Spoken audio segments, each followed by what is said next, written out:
সকালের মান্না খাদ্য। প্রথমে একটি বাক্য দেখি। যিশায় ৫৭ অধ্যায়ের ১৫ পদ।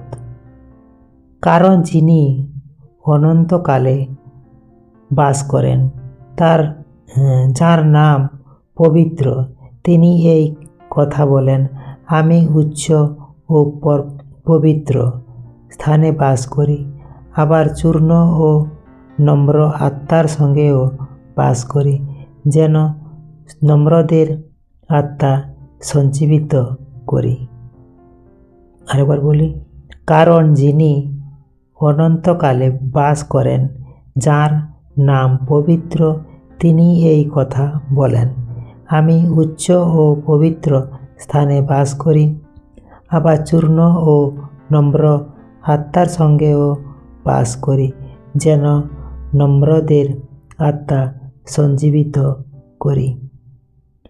তো এই বাক্যে ব্যাখ্যা করলেন, ঈশ্বর শুধু আকাশের উচ্চ স্থানে নন, তিনি ভাঙা হৃদয়ের কাছেও থাকেন।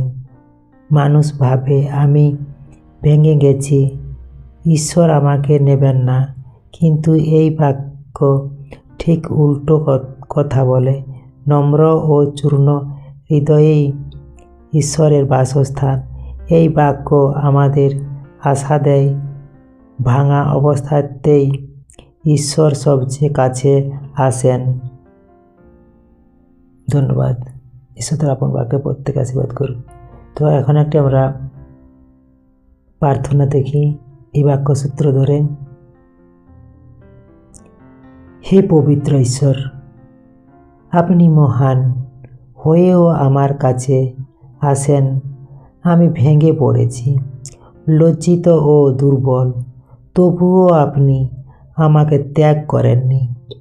আমার নম্র হৃদয়ে আপনার বাস করুন, আমার ভেতরের ক্লান্ত আত্মাকে সঞ্জীবিত করুন, আমাকে নূতন করে বাঁচতে শেখান। অহংকার নয়, নম্রতা দিন। আপনার উপস্থিতিতে আমাকে পূর্ণ করুন। প্রার্থনা। প্রভু যিশু, তোমার পবিত্র নামে প্রার্থনা করি। Amen, amen, amen. জয় যিশু। Praise the Lord.